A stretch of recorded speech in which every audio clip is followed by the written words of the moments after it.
৬১ বছর বয়সে এসেও একটি সন্তানের বাবা হলেন জেমস।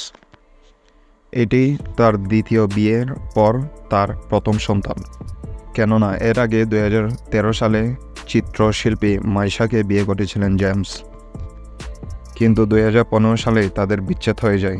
তারপর ২০১৭ সালে যুক্তরাষ্ট্রের নাইমা নামে একজন মেয়ের সাথে তার পরিচিত হয় এবং তারা বিবাহ বন্ধনে আবদ্ধ হয় ২০১৭ সালের শেষ দিকে। প্রায় এত বছর পর একটি সন্তানের বাবা হলেন জেমস।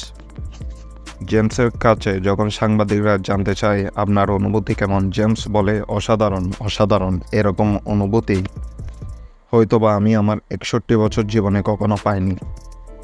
একই সাথে তিনি আরও বলেন, মা ও সন্তান দুজন সুস্থ রয়েছে, সবাই তাদের জন্য দোয়া করবেন, আল্লাহ যাতে আমাদের ভালো রাখে। এছাড়াও তিনি আরও বলেন, ৬১ বছর বয়সে বাবা হওয়ার অনুভূতিটা আমি অসাধারণভাবে দেখছি এবং একই সাথে আল্লাহর কাছে শুকরিয়া জানাচ্ছি। মূলত জেমস একজন অনেক বড় শিল্পী। তিনি বাংলাদেশের শিল্পকলা থেকে শুরু করে আজ নামি দামি ব্র্যান্ড বাইরের বিভিন্ন কান্ট্রিতে যে তিনি তার শিল্পের চমক দেখিয়ে এসেছেন। বর্তমানে তিনি ঢাকার গুলশান এলাকায় রয়েছেন। এত বড় চিত্রশিল্পীর এরকম অনুভূতিটা হওয়া স্বাভাবিক ব্যাপার। প্রিয় দর্শক, আপনাদের কি মতামত জেমসকে নিয়ে অবশ্যই কমেন্টে জানাবেন। ধন্যবাদ।